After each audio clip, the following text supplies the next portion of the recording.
So welcome to Kedia commerce classes. आपके अपने YouTube channel पे आपका सभी का बच्चों स्वागत है।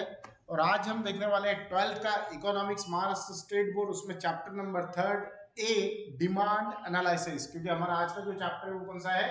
Chapter number 3 demand analysis. Chapter number 3 में बच्चों दो चैप्टर है, तो एक है ए और एक है बी। ए है डिमांड एनालिसिस और बी है इलास्टिसिटी ऑफ डिमांड। ए है डिमांड एनालिसिस और बी है इलास्टिसिटी ऑफ डिमांड। तो दो टाइप के चैप्टर से आपको चैप्टर नंबर 3 में जो हम देखेंगे, जिसमें से आज शुरुआत करते हैं बच्चों हम chapter number 3 A demand analysis. अब पहले तो आपको बता दूं चैप्टर का मीनिंग क्या होता है, क्योंकि मैं अक्सर कहता हूं कि पहले आपको जो चैप्टर है उसका जो टाइटल है, उसका जो हेडिंग है, उसका अगर मीनिंग समझ में आया तो आपको आगे का चैप्टर इजी जाता है अंडरस्टैंड करने के लिए।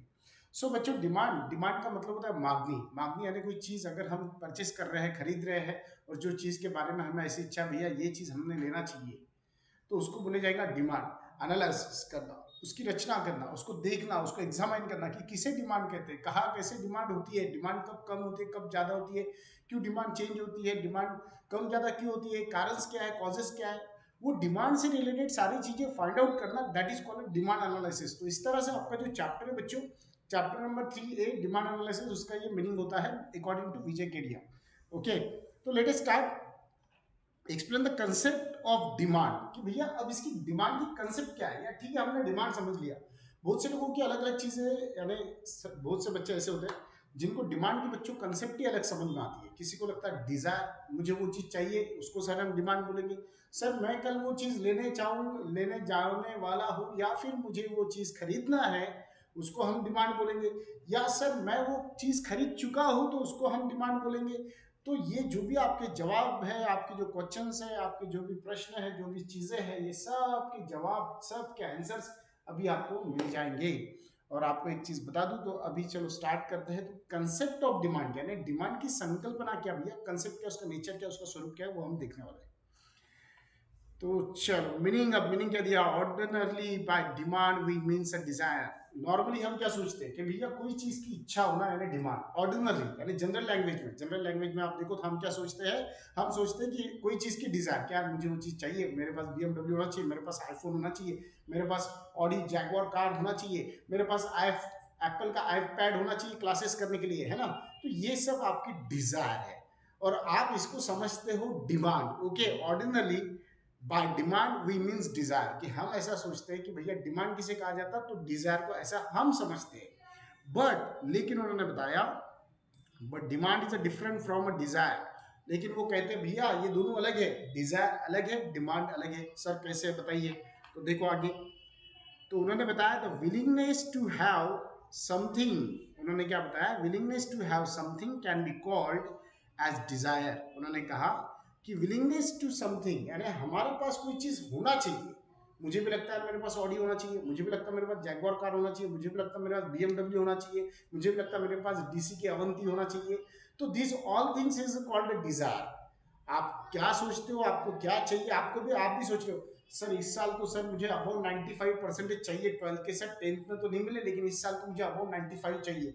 This is called a desire. ये आपकी इच्छा है बच्चों। इच्छा और डिमांड में फर्क होता है। कैसे होता है आगे देखो। Those desire become a demand which is backward by purchasing power. उन्होंने बताया वो चीज को हम डिजायर बोलेंगे, या फिर वो चीज को हम डिमांड बोलेंगे, जो यानी देखो अभी डिमांड किसे कहेंगे, अभी हम देख रहे हैं डिजायर, कि भैया डिजायर यानी कोई चीज की इच्छा होगी। अब उन्होंने बताया वो डिजायर तब डिमांड बनती है, डिजायर बिकम डिमांड। कब डिमांड बनती है सर? तो those desire become demand which is back, जिसको उसके पीछे आधार होता है, सपोर्ट होता है, काय का होता है? By purchasing power. Purchasing power बोले तो अगर आप जो चीज सोच रहे हैं, वो सोचने के लिए आपके पास ताकत होना चाहिए, क्षमता होना चाहिए, आपकी एबिलिटी होना चाहिए कि आप उसको खरीद सको।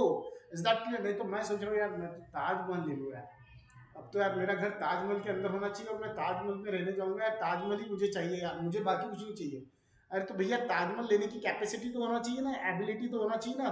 नहीं तो मेरी तो डिजायर में ताजमहल खरीदूंगा। अरे तो यार भैया तेरे पास पैसा है, उतना तू खरीद सकता है, गवर्नमेंट बेचने के लिए रेडी है। तो ये सब चीजों का परचेसिंग पावर यानी डिजायर कितनी हो सकती है, but desire when become a demand when उसको बैक में क्या होना चाहिए, एक सपोर्ट होना चाहिए। वो काय का सपोर्ट होना चाहिए? परचेसिंग पावर, खरीदने की क्षमता। साथ ही साथ उन्होंने बताया, एग्जाम्पल दिया बच्चों को आगे, एबिलिटी टू पे एंड विलिंगनेस टू पे फॉर इट। साथ में अभी देखो तीन चीजें उन्होंने बताई भैया, डिजायर कब डिमांड बन सकती है, डिजायर तब डिमांड बन सकती है जब पहली चीज तो आपके पास डिजायर होना चाहिए, सेकंड परचेसिंग पावर होना चाहिए कि पैसे खरीदने की क्षमता होना चाहिए, यानी आपकी कोई चीज को परचेस करना है पैसे होना चाहिए, ठीक है। अब ठीक है भैया मेरी इच्छा है BMW लेने की, मेरे पास पैसे भी है, कितने की BMW, 70 लाख, मेरे पास 70 लाख है, यस सर है 70 लाख रुपए।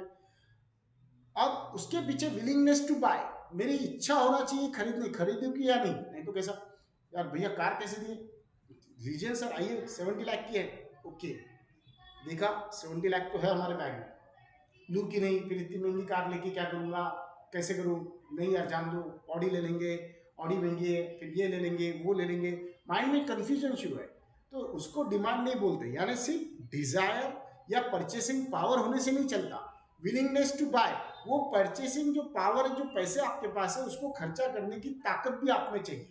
नहीं तो यार 70 लाख, देखो बहुत बार ऐसा होता है पापा आपको 100 रुपए दे देते हैं और बोलते जा बेटा ये कर ले, फिर आप सोचते हैं यार खर्चा करूँ क्या, पापा गल्ला तो नहीं करेंगे, नहीं नहीं यार ले लूँ क्या, नहीं जानते यार पापा और गल्ला करेंगे, तो वो टाइम पे उसको आप डिमांड नहीं बोल सकते, बिकॉज डिजायर आपकी होती है, आपके पास पैसे भी होते हैं, बट ड्यू टू आप सोचते हो लूँ या नहीं लूँ, तो वो टाइम पे that is not call a demand, that is just call a desire. Okay, तो फिर वो क्या बोलते हैं आगे देखो, इट मीन्स, इसका मतलब उन्होंने बताया the following three conditions are required necessary for a demand, वो कहते हैं कि भैया नीचे की तीन चीजें तो जरूरी है, तभी आपको क्या मिलेगा, डिमांड देखने को मिलेगी।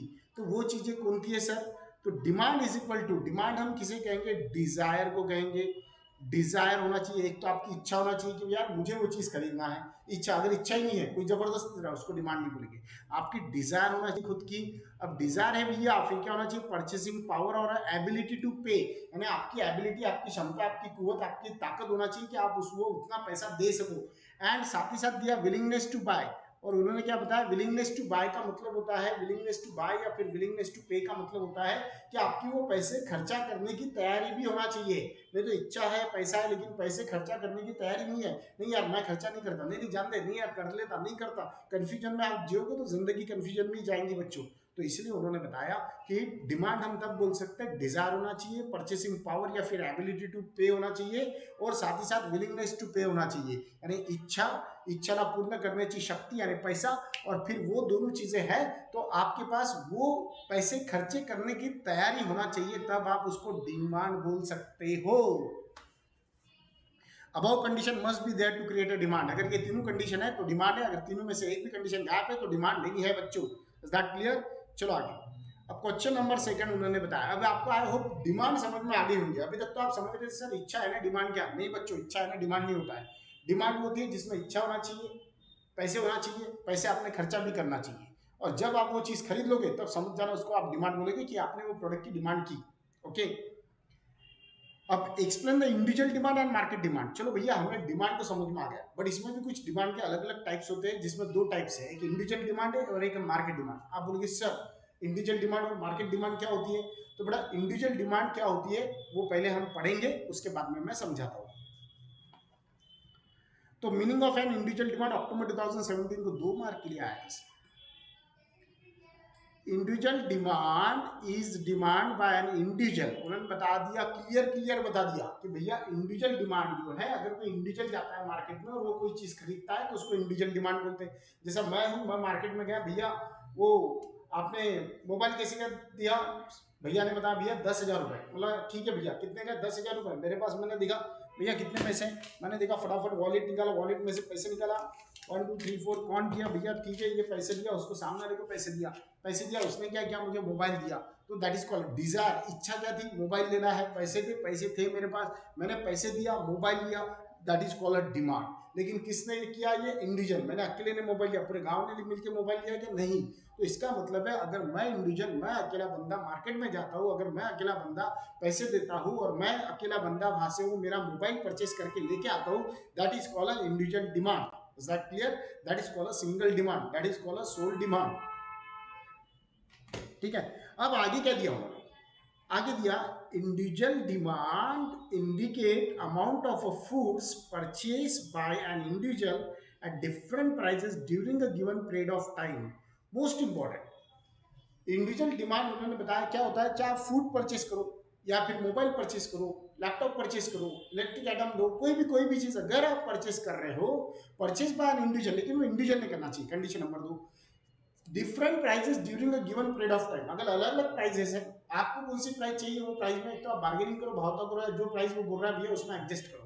वो प्राइस में अगर आप एडजस्ट कर रहे हो और आप क्या कर रहे हो, वही टाइम पे लेना चाहिए। मैं तो आज इच्छा थी, भैया इच्छा है मेरी, क्या होना, क्या मोबाइल, ठीक है भैया मोबाइल चाहिए, इच्छा आज हुई, बट कब होना, पैसे भी है भैया, लेकिन आज नहीं, मैं तो सिर्फ देखने आया था, मैं क्या करूंगा, 2 दिन बाद लूंगा। क्यों, 2 दिन बाद मेरा बर्थडे है ना सर, तो मैं मेरे बर्थडे पे लूंगा, मैं तो सिर्फ आज देखने आया था, पापा को बताना ना सर मोबाइल कैसा है। सामने वाले सेलर की इतनी जान पाएंगे बच्चों, क्या टाइम पास करने के आएगा, है ना। तो बहुत बार ऐसा होता है, कुछ लोगों में हैबिट होती है, आप में से किसको आई डोंट नो, अगर होगी तो रिप्लाई करो यस सर, मैं भी ऐसा करता हूँ ना। तो बहुत से बच्चे पहले देखने जाते हैं, देख लेते, भाव ताव कर लेते, सब कर लेते, फिर क्या बोलते, भैया अभी नहीं चाहिए, 2 दिन बाद आता हूँ लेने। तो वो that is not call a demand, okay, that is not call a demand. Demand क्या बोलते हैं, on a same time same place आपने वो चीज की डिजायर करना चाहिए, आपने पेमेंट करना चाहिए, आपने चीज खरीदना चाहिए, that is called individual demand. समझा क्या, वो during the period of time जो है वो सही समय पे सही टाइम पे सही चीज लेके सही प्राइस पेड करने की सही इच्छा होना चाहिए, वो भी एक बंदे की अगर होती है तो उसको आप बोले जाएंगे इंडिविजुअल डिमांड। समझा क्या, उसको क्या बोलते हैं, इंडिविजुअल डिमांड। अब भैया मार्केट डिमांड क्या होता है, देखते हैं मार्केट की डिमांड क्या होती है। Market demand is a great of all quantities purchased by all buyers of a commodity at a different prices during a given period of time। उन्होंने बताया कि मार्केट डिमांड जो होती है वो aggregate of all the quantities, यानी जितनी भी क्वांटिटी मार्केट में सेल होती है या फिर लोग परचेस कर रहे होंगे, वो सारी क्वांटिटी अलग अलग प्राइसेस पे, जो भी लोग कहीं पे कोई 3,000 का मोबाइल लेता होगा, कहीं पे 4,000 का लेता होगा, कहीं पे 8,000 का लेता होगा, कोई 10,000 का लेता होगा, अलग अलग प्राइस पे अगर अलग अलग लोग क्या कर रहे हैं, मार्केट में परचेस कर रहे हैं, और वो सब लोगों की प्राइस एक साथ काउंट करना, एक साथ परचेस काउंट करना, एक साथ क्वांटिटी काउंट करना, तो वो सब चीजों को बोले जाता है बच्चों मार्केट डिमांड। इसका मतलब क्या है, आपने कभी सुना होगा कि भैया धनतेरस के दिन इतना सोना सेल हुआ, एक सिटी का नाम होगा, जैसे आपकी सिटी है, मेरी सिटी है, बॉम्बे, पुणे, अकोला, दिल्ली, वाशिंग, यवतमाल, जो भी सिटी होंगे, डिस्ट्रिक्ट होगा, तो वो सिटी का नाम आता पेपर में कि आज हमारे यहाँ पे इतना इतना सोना सेल हुआ। तो हम भी सोचते हैं बाप रे इतना लोगों ने सोना खरीदा। फटाके दिवाली के टाइम पे आता है कि इंडिया में इतने करोड़ के फटाके बिके, ये एक पर्टिकुलर डिस्ट्रिक्ट का नाम आता है, ये डिस्ट्रिक्ट में दिल्ली में आज इतने फटाके बिके, मुंबई में इतने फटाके सेल हुए।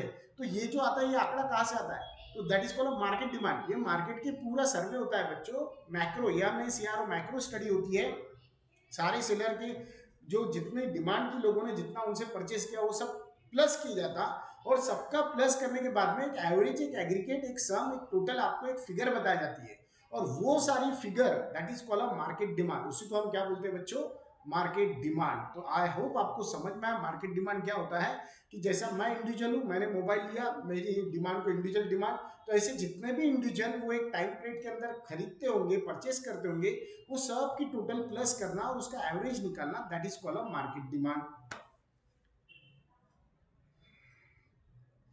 Since there are a numerous consumers of a commodity and market demand is the total of all the individuals demand, जितने भी इंडिविजुअल्स थे उन्होंने जो जो चीजें डिमांड की बच्चों, वो सभी के डिमांड को हम क्या बोलेंगे, इंडिविजुअल डिमांड, प्लस करते करते हमें क्या मिलेंगी, मार्केट डिमांड।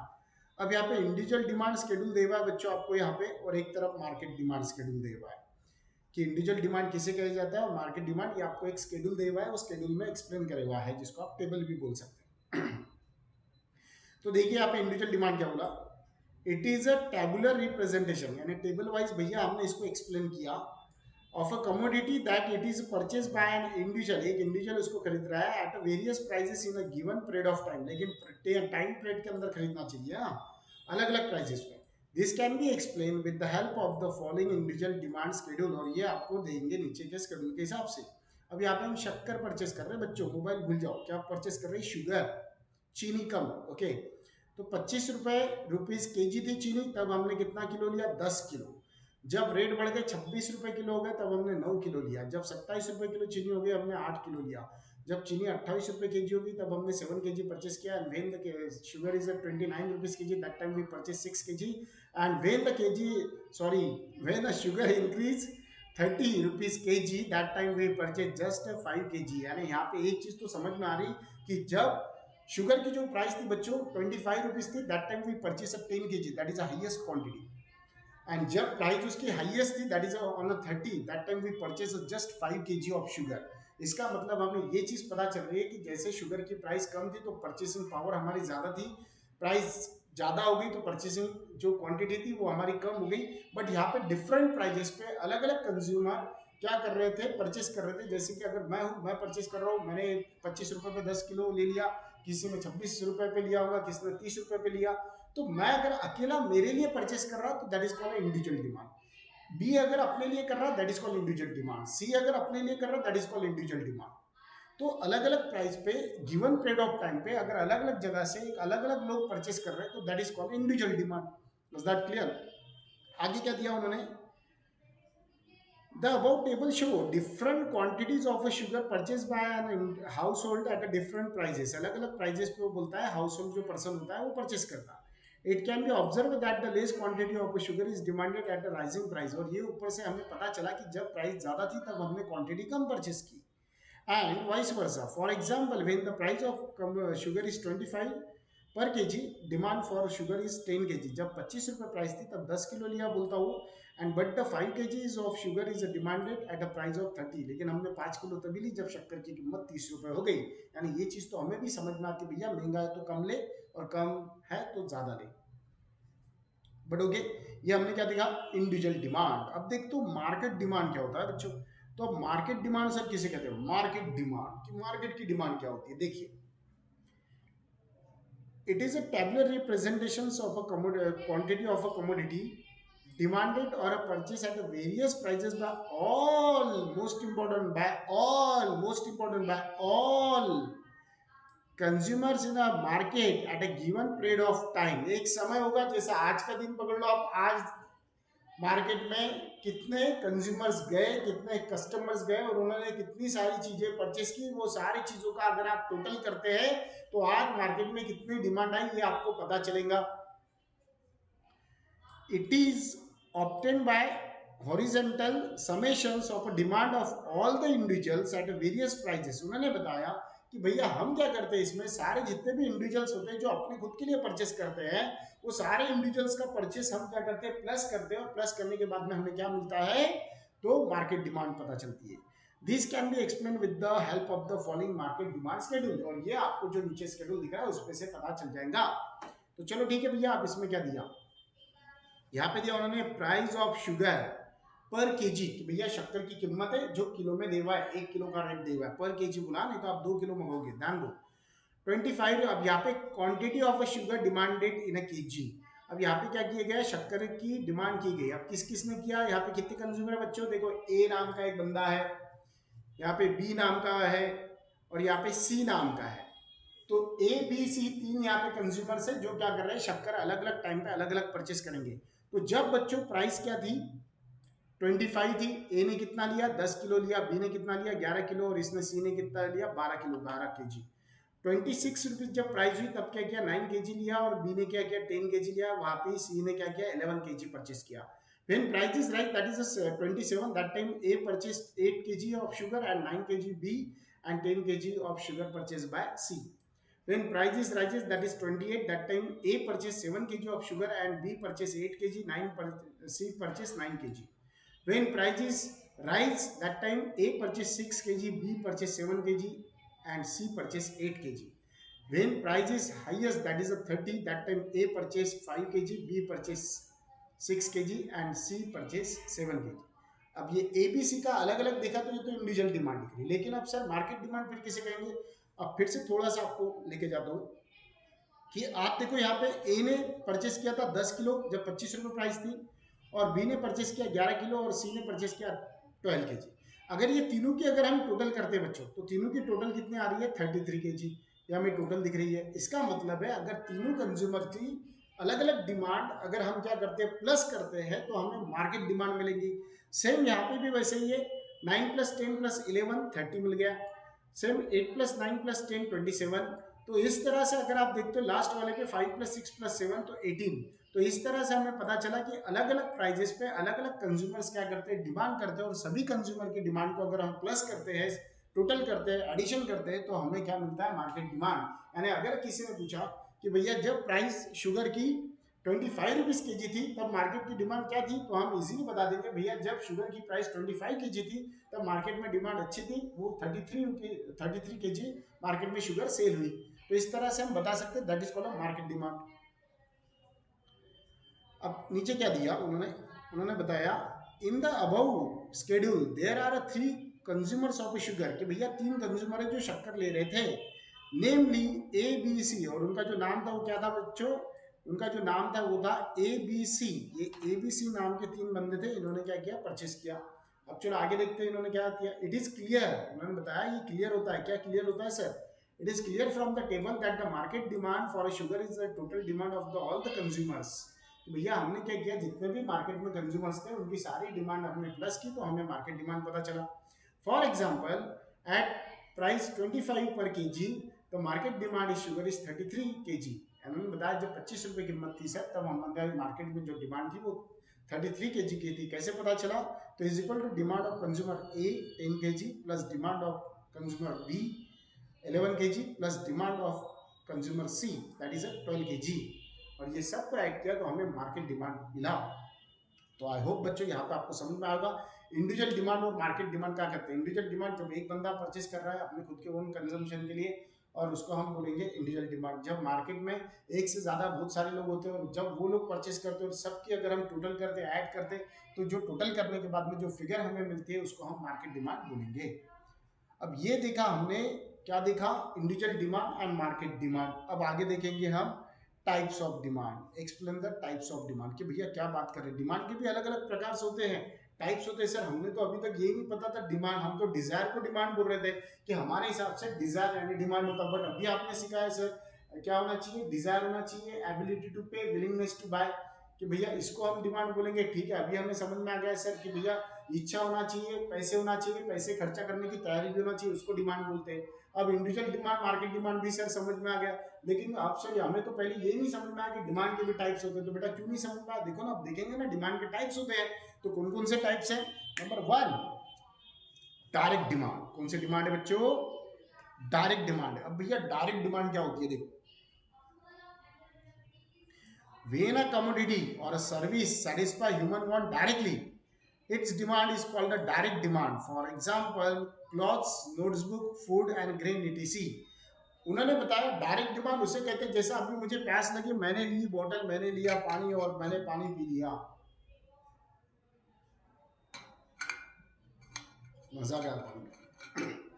तो इसको डायरेक्ट डिमांड बोलेंगे, क्योंकि मेरी जो वांटिंग, वो मुझे प्यास लगी थी, मुझे पानी चाहिए था, मैंने डायरेक्ट पानी लिया, मैंने कंज्यूम किया, पी लिया पानी, ड्रिंक किया मैंने, और उसके बाद में जब मैंने पानी पिया बच्चों तो मुझे क्या हुआ, सेटिस्फैक्शन मिला, और वो मेरी डायरेक्टली मेरे वांट को अगर पूरा करती है तो that is called direct demand. Cloth हम परचेस करते, वेयर करते, that is called direct demand.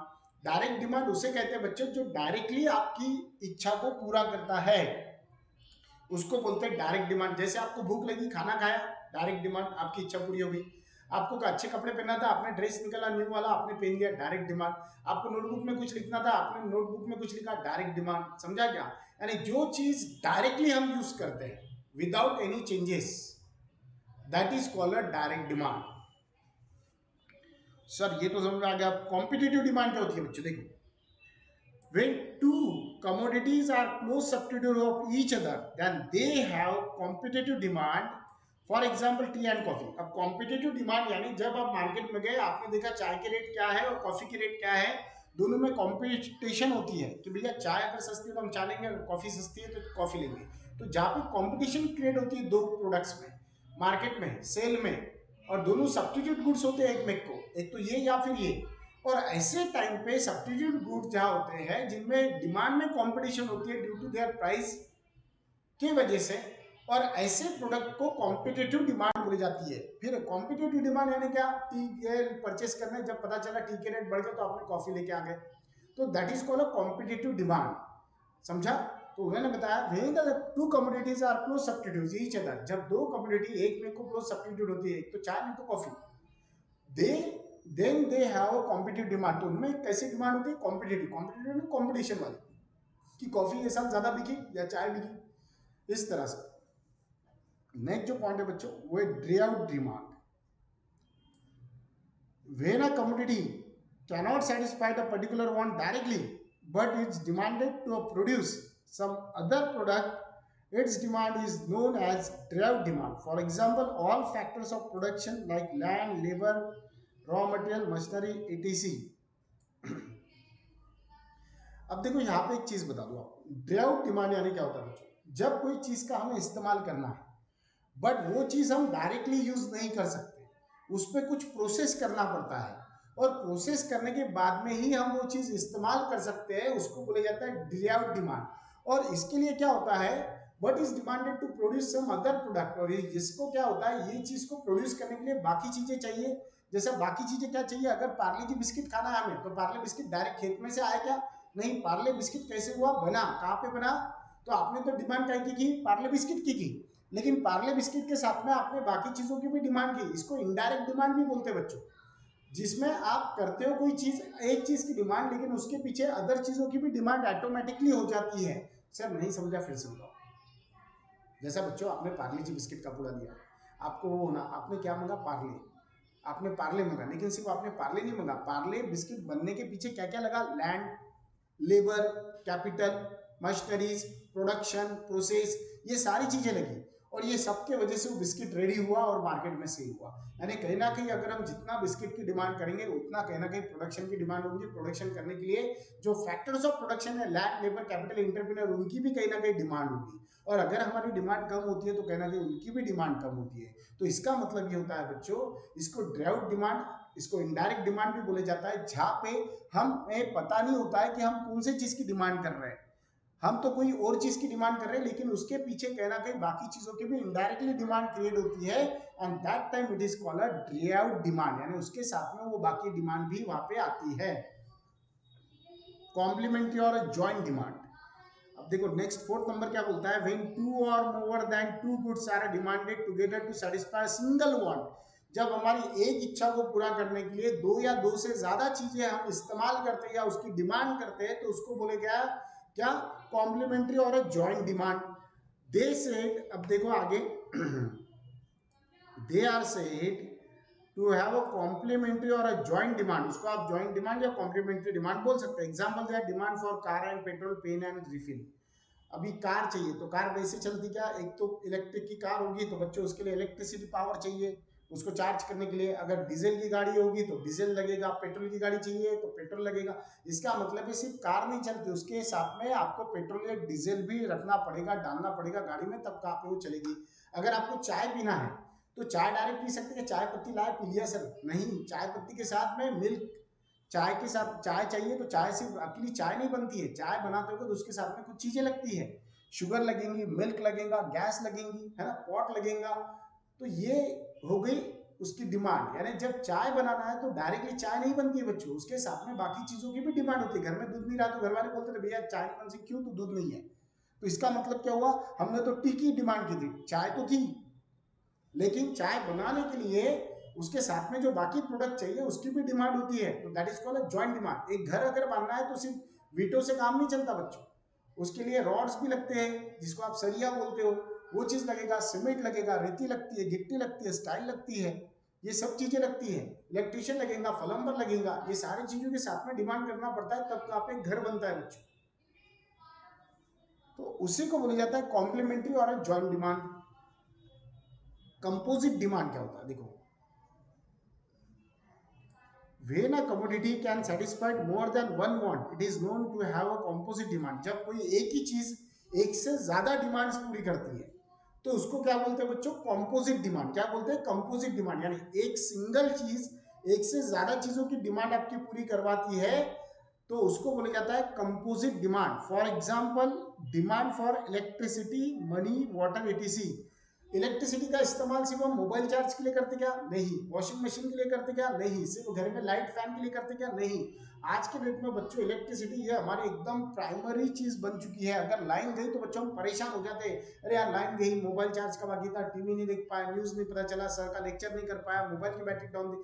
तो इलेक्ट्रिसिटी बच्चों एक ऐसा चीज हो गया आजकल, इलेक्ट्रिसिटी के सिवा हमारा रहन सहन होना पॉसिबल नहीं है। हमारा लिविंग ऑफ स्टैंडर्ड अच्छे से रहना, खाना पीना बनाना, ये सब चीजें आजकल पॉसिबल नहीं है, इतना नेसेसरी हो गया।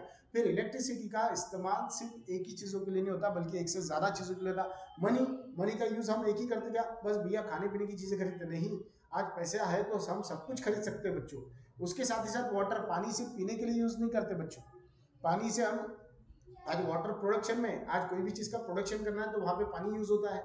विदाउट वाटर के प्रोडक्शन करना पॉसिबल नहीं होता है। आज पानी है बच्चों, तो जहां पानी है वहां पे जीवन है ना। तो ये सारी चीजें होती है बच्चों। इसका एक से ज्यादा जहां पे यूज इस्तेमाल होता है एक ही चीज का, उसको बोले जाता है कंपोजिट डिमांड। तो इस तरह से बच्चों हमने 5 टाइप्स ऑफ डिमांड देखे: direct demand, composite demand, derived demand, complementary और जॉइंट डिमांड, कंपोजिट डिमांड। अब देखेंगे बच्चों हम फैक्टर डिटरमाइंस ऑफ डिमांड, यानी अफेक्टिंग ऑफ डिमांड। अब ये क्वेश्चन क्या है? तो ऐसे बच्चों कौन से फैक्टर है या ऐसे कौन से घटक है जो हमारे डिमांड पे परिणाम करते हैं? अब आप बोलेंगे सर फिर से नहीं समझा। यानी अगर मैं मार्केट में जा रहा हूं कोई चीज खरीदने, तो ऐसी कौन सी चीजें मैं ध्यान में लूंगा जो मेरे डिमांड को कम कर सकती है या ज्यादा? है ना। अगर मैं मार्केट में जा रहा हूं, मुझे मोबाइल चाहिए, मोबाइल में लेने गया, तो मुझे क्या क्या चीजों को फेस करना पड़ेगा कि जो मेरे डिमांड को लेने से रोक भी सकता है या फिर बढ़ा भी सकता है?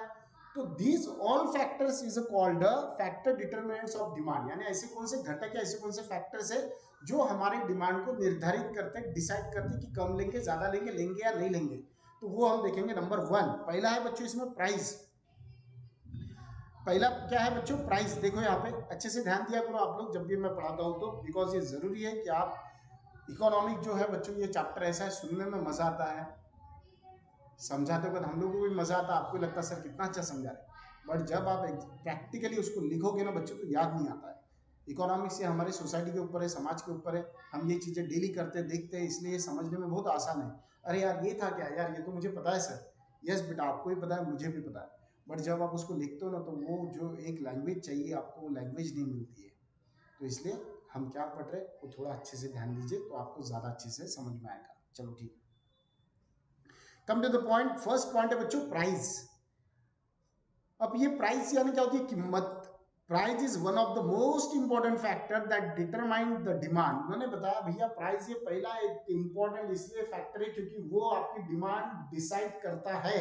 आप देखो, मुझे बताओ, आप मार्केट में कहीं पे भी जाते हो, कभी तो भी ऐसा हुआ कि आपने डायरेक्ट बोल दिया भैया दे दे 1 किलो? नहीं, आप पहले क्या पूछते? भैया इसकी प्राइस क्या है, भैया इसकी कॉस्ट क्या है, भैया कैसे दिए, भैया इसका रेट क्या है, भैया इसकी कीमत कितनी है।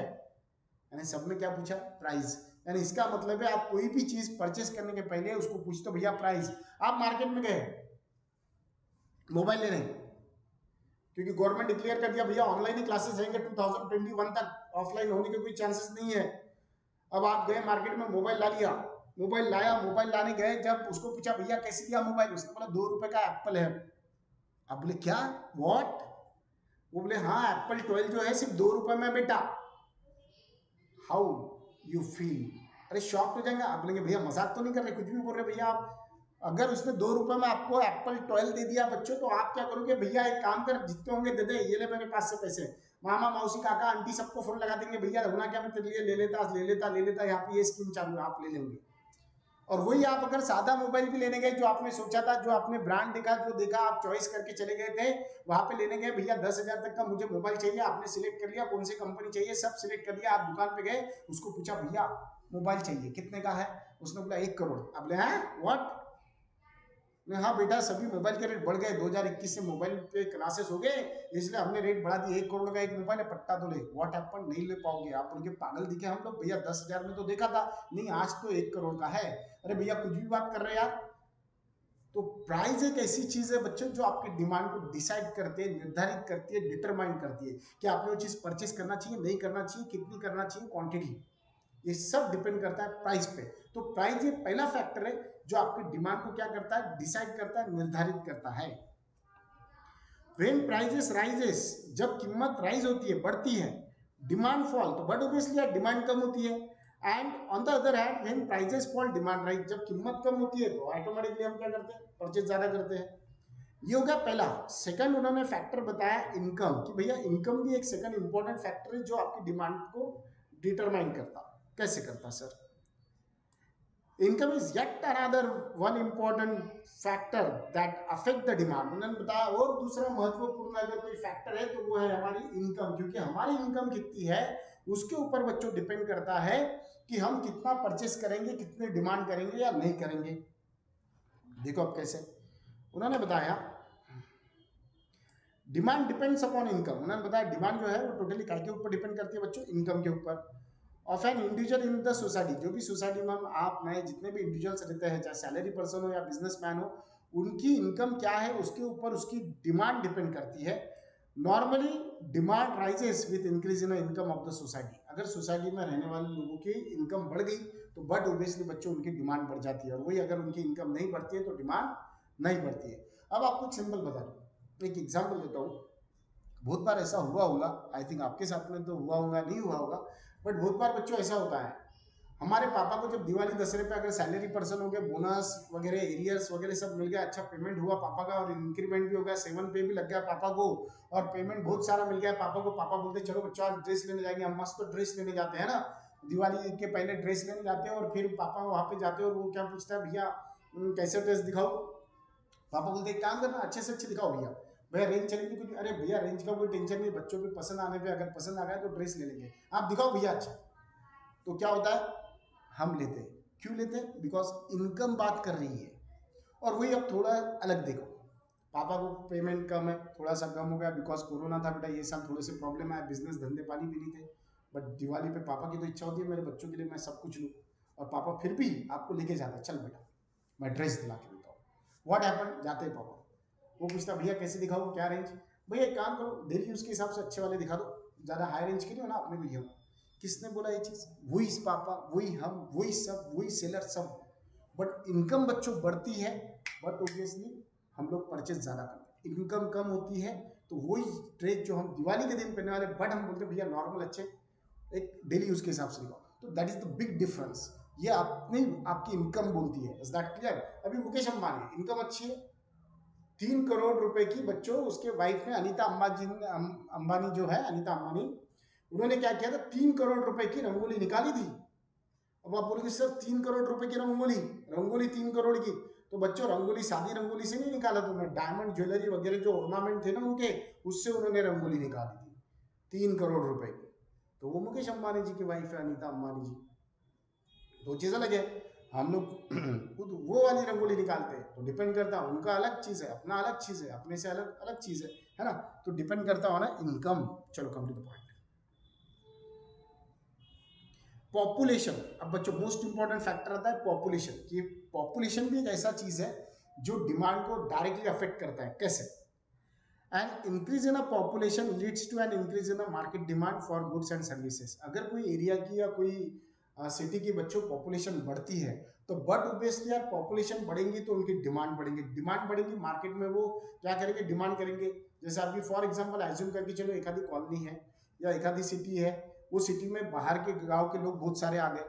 अभी जैसा अगर अभी देखो ना, आप देखो बच्चों कोरोना आ गया था, है ना, कोरोना अभी भी है, तो हमारे जो बच्चे बाहर गाँव पढ़ने लिखने गए थे, आपके बड़े भाई, छोटे बहन भाई, या जितने लोग बाहर जॉब के लिए गए थे, वो सबके सब अपने अपने घर लौट के आए। तो वो एरिया की पॉपुलेशन अगर 3 लाख होगी, एज्यूम करो 3 लाख, और 1 लाख लोग बाहर गाँव गए थे पढ़ने लिखने के लिए, जॉब करने के लिए, कुछ भी नहीं, ड्यू टू कोरोना सब अपने अपने घर पे आ गए। तो वो एरिया की शॉप तो बच्चों उतनी थी, 3 लाख थी, तब पकड़ के चलो 3,000 शॉप होंगी। आज वो 1 लाख जो आउटर सिटी से थे, यानी पढ़ने लिखने गए थे बाहर, या सर्विस करने गए थे, जॉब पे गए थे, कुछ अपना धंधा पानी करने गए थे, वो लोग फिर से वहां पे आ गए। उसके वजह से शॉप बढ़ी गया, शॉप उतनी थी लेकिन डिमांड बढ़ गई, खाने पीने की चीजें बढ़ गई, सब चीजों की डिमांड बढ़ी। तो उसको पॉपुलेशन एक ऐसा चीज है, अगर पॉपुलेशन बढ़ती है तो डिमांड बढ़ेगी, पॉपुलेशन कम होती है। पूना, बॉम्बे, दिल्ली, पूना में नॉर्मली बच्चे पढ़ने जाते हैं, पूना के सारे बच्चे अपने अपने घर पे चले गए, वहां के हॉस्टल्स खाली हो गए, वहाँ की जो बिकने वाले आइटम थे वो सबके सब उनकी डिमांड कम हो गई। क्यों? बिकॉज वहाँ की पॉपुलेशन चली गई। तो ये एक होता है बच्चों, वहाँ का जितना भी स्टूडेंट का क्राउड था वो सबका सब अपने अपने घर पे चले गया। तो वहाँ पे वहाँ के एरिया के शॉप्स में जितना पहले सेल होता था वो सेल कम हो गया। तो इसका मतलब क्या हुआ? Depend on a population. Demand हमेशा पॉपुलेशन पे भी डिपेंड करती है, इसलिए पॉपुलेशन भी डिटरमाइन करती है आपके डिमांड को। और एक उसमें ऐड करूंगा थोड़ा सा मैं, डिमांड डिपेंड ऑन पॉपुलेशन पे तो होती है, फिर पॉपुलेशन में भी डिपेंड करती है साइज, रेशियो क्या है उनका, उसमें जेंट्स कितने हैं। जेंट्स अगर ज्यादा हो गए तो जेंट्स आइटम बिकेंगे, बॉयज होंगे तो बॉयज आइटम बिकेंगे, गर्ल्स होंगी बेबी गर्ल्स होंगी तो बेबी गर्ल्स के आइटम बिकेंगे, वुमेन्स होगी तो वुमेन्स के आइटम बिकेंगे, बुजुर्ग लोग होंगे तो उनके आइटम बिकेंगे। तो डिपेंड करता है, जो डिमांड होगी वो फिर उनके अकॉर्डिंग होगा कि मेल कितने हैं, फीमेल कितने हैं, उसमें बेबी बॉय कितने हैं, बेबी गर्ल्स कितनी है, वो हिसाब से वो प्रोडक्ट की डिमांड होगी। तो इसलिए उन्होंने बताया कि पॉपुलेशन भी एक ऐसा फैक्टर है जो आपके डिमांड को डायरेक्टली डिटरमाइन करता है। बाद में दिया फोर्थ नंबर का बच्चों, taste and habit and fashion. आपकी टेस्ट क्या है, आपकी हैबिट क्या, आपकी फैशन क्या है, वो भी वो प्रोडक्ट की डिमांड पे डिपेंड करता है। आगे देखो, some factor such as taste habit of a consumer affect the demand in the market. अब देखो इसमें एक एग्जांपल बताता हूँ, अगर आप वेजिटेरियन हो तो एक साथ परचेस करोगे क्या? नहीं। तो वो एक उतने ही लिमिटेड लोगों के लिए सेल होंगे। तो क्योंकि आपकी टेस्ट अलग है, आप वो नहीं पसंद करते हो। अब जो वेजिटेरियन नहीं है, जो नॉन वेजिटेरियन है, भैया एक तो मैं खाता हूँ, प्रोटीन का बहुत अच्छा स्रोत है वो, तो भैया एक तो मैं परचेस करूंगा। तो आपकी टेस्ट वो नहीं है इसलिए आप वो परचेस नहीं कर रहे। जिसकी टेस्ट वो है वो परचेस करेगा। पहले आज से 30 ईयर्स पहले, 25 ईयर्स पहले, आपको बता दो स्कूल में पार्टी लेखन लेके लोग जाते थे, स्लैट वगैरह। आज नहीं जाते बच्चे स्कूल में पार्टी लेखन लेके, आज तो उनको बुक्स होती है, नोटबुक, पेन पेंसिल होता है। आज से अभी से पेंसिल और पेन यूज करते हैं वो लोग। तो फिर पार्टी लेखन क्यों? फैशन बदल गई, सिस्टम बदल गया, तो वो चीजों की डिमांड कम हो गई। पहले 60 अबव नॉर्मली जो जेंट्स लोग थे धोती कुर्ता पहनते थे, अब फैशन बदल गई, आज तो 70-80 के भी आपको जींस पैंट टी शर्ट में दिखेंगे बड़े बड़े शहरों में। तो फैशन बदल गई बच्चों, बहुत सारी फैशन ऐसी हो गई जो चेंज हो गई। फिर इसका मतलब ये हुआ क्या? उनके प्राइजेस बढ़े? नहीं, प्राइस नहीं बढ़ी। Due to change in a fashion, change in a taste, change in a habit. पहले देखो ना, सादा मोबाइल यूज करते थे, लैंडलाइन था सबके यहाँ पे, वो receiver hello, dial number hello. आज नहीं है, बिकॉज मोबाइल आ गए सबके पास, वॉकी टॉकी आ गया, मोबाइल आ गए। तो आप वो ओल्ड वाले मोबाइल भी नहीं चलते, बटन्स वाले, कीज वाले।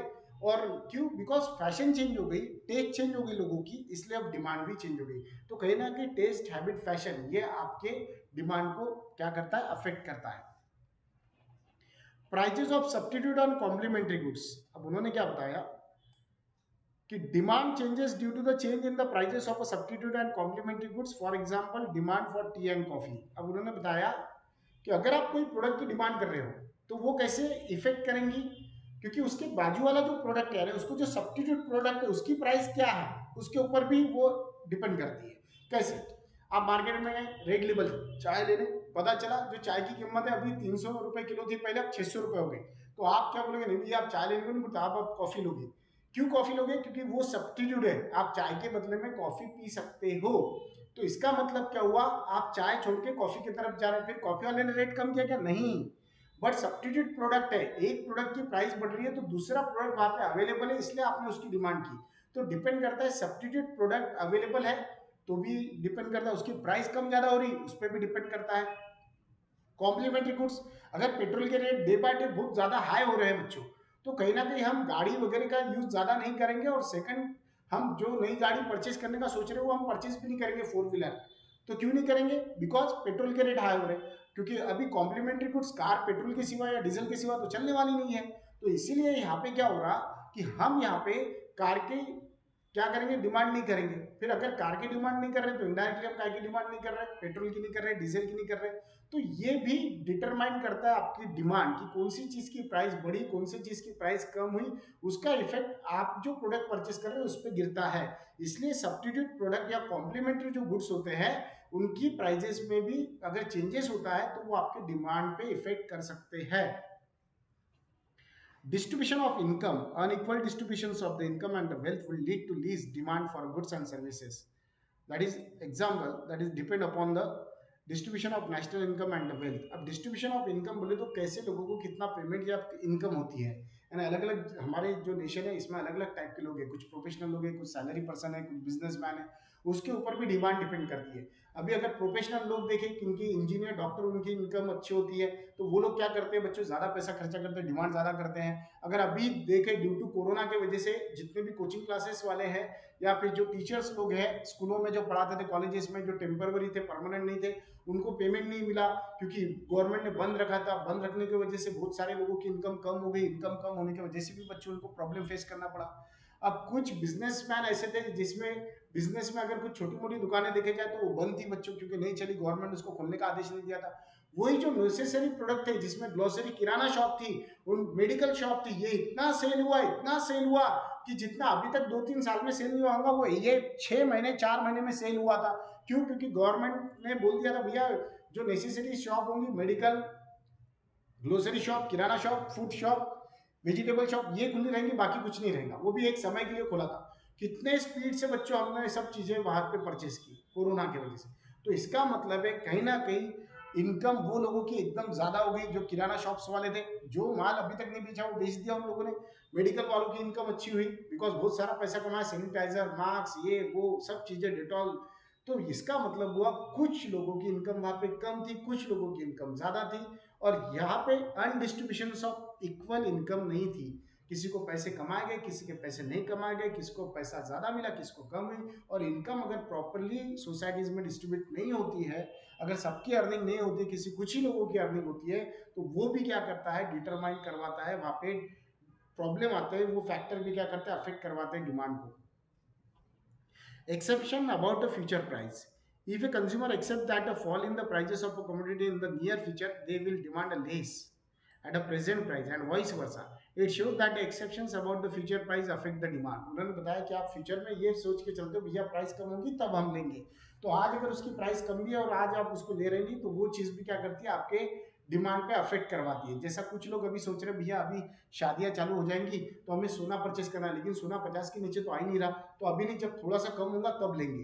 तो आज अगर सोना भले 51 पे से 50 पे आ गया होगा बट फिर भी वो लेता नहीं, क्यों? बिकॉज फ्यूचर एक्सेप्टेशन, वो फ्यूचर में एक ऐसा सोच के चलता है कि कल चल के रेट कम होंगे तब मैं लूंगा। और उसके वजह से क्या होता है, आज वो जो उसका फ्यूचर एक्सेप्टेशन है, यानी जो सोच रहा है मैं फ्यूचर में लूंगा, वो चीज क्या कर रही है बच्चों, उसके डिमांड पे अफेक्ट करवा रही है। वो फिर आज के रेट में नहीं ले रहा। खेती वाले लोग भी क्या करते हैं, देखो ये तो डिमांड सप्लाई में भी ऐसा होता है। खेती वाले लोग क्या करते हैं, सोयाबीन वगैरह, हरभरा वगैरह आ गया, अभी नहीं बेचते, बोले 3600 के रेट हो गए, 42 होगा तब बेचेंगे। फिर 3600 पे से 40 होता तब भी नहीं बेचता, वो बोलता वो रेट बढ़ेंगे। तो फ्यूचर एक्सेप्टेशन अगर आप करते हो तो डिमांड हो या सप्लाई हो, दोनों पे इफेक्ट गिरता ही गिरता है। Advertisement, the goods which are advertised powerfully on a radio, television and newspaper, it is a push up demand. The secret of my beauty, Katrina बोलती है ना, लक्स। तो बच्चों कैटरीना ने ऐड कर दिया, अब तो बोलते भैया मुझे तो लक्स ही चाहिए। फिर बॉयज भी बोलेंगे भैया अब तो मैं लक्स साबुन से नहाऊंगा, क्यों? मेरी फेवरेट हीरोइन है कैटरीना। वो फेयर एंड लवली के देखो बच्चों कितनी ऐड आती है यार, कितनी ऐड करते हैं। फेयर एंड लवली सुबह वाली, शाम वाली, विंटर वाली, है ना, उसके बाद में विटामिन ई वाली, बाद में वो ट्रीटमेंट वाली, फॉरेन अमेरिका वगैरह सबको हरा दिया, ग्लो वाली, बोले फेस वॉश पहले लगाओ फिर क्रीम। तो ये बार बार एडवर्टाइज करते कुछ ना कुछ चेंज चेंज करके, क्यों? तो डिमांड बढ़े। और हम क्या करते हैं, देखो ना बच्चों, वो फेयर एंड लवली का इतना नाम सुन लिया हमने कि दूसरी क्रीम का याद ही नहीं है हमें नाम, तो हम कहते भैया फेयर एंड लवली देना। पार्ले जी, इतना पार्ले जी की ऐड है, डॉक्टर बोलता ग्लूकोज कमी झाला याला, थोडंसं 2 बिस्किट पार्ले जी देत जा दुधासोबत। तो इसका मतलब क्या हुआ, इसका मतलब ये हुआ बच्चों कि ये चीजें इतनी ऐड हो चुकी है, बच्चों की माइंड में छप चुकी है। और लोग, आप देखो ना, आप अगर जाते भी होगे ना दुकान पे, शॉप पे, तो आप क्या बोलते भैया पार्ले जी देना। अब आपको बता दूं बच्चों, पार्ले जी एक कंपनी है, और सामने वाला भी आपको पार्ले जी बोले तो ग्लूकोज का ही बिस्किट का पूड़ा देता। तो उसकी एडवर्टाइज इतनी कि लोगों को पता ही नहीं पार्ले जी ग्लूकोज बिस्किट। कोई बोलेगा नहीं भैया ग्लूकोज बिस्किट देना पार्ले कंपनी का, ऐसा कोई नहीं बोलता। लोग क्या बोलते हैं, भैया पार्ले जी देना। अरे पार्ले जी ये कंपनी है, उसका वो प्रोडक्ट है। कौन सा प्रोडक्ट है? ग्लूकोज। पार्ले कंपनी उसका प्रोडक्ट है मोनैको, पार्ले कंपनी उसका प्रोडक्ट है क्रैकजैक। बट हम क्या बोलते हैं, भैया ग्लूकोज का बिस्किट चाहिए तो हम ग्लूकोज बोलते नहीं, हम क्या बोलते हैं, भैया पार्ले बिस्किट देना। तो क्यों? ब्रांडिंग, एडवर्टाइजिंग ऐसी हो गई हमारे दिमाग में, ग्लूकोज बिस्किट बोले तो पार्ले के साथ दूसरा नाम याद नहीं आता। आगे तो इसलिए अगर ज़्यादा एडवर्टाइज भी किए तो लोग ज़्यादा वही चीज़ें लेते हैं, तो उसका भी डायरेक्ट इम्पैक्ट होता है। फिर हम बोलते नहीं यार वो तो टीवी ऐड है, वो कंपनी का है, ये तो यार इसकी ऐड नहीं देखी, ये डुप्लीकेट हो सकता, तो हम जो टीवी ऐड है बच्चों वही लेते हैं। तो ये क्या करता है, फिर डिमांड पे अफेक्ट करवाता है, फिर वो इंक्रीज भी हो सकती है, डिक्रीज भी हो सकती है। आगे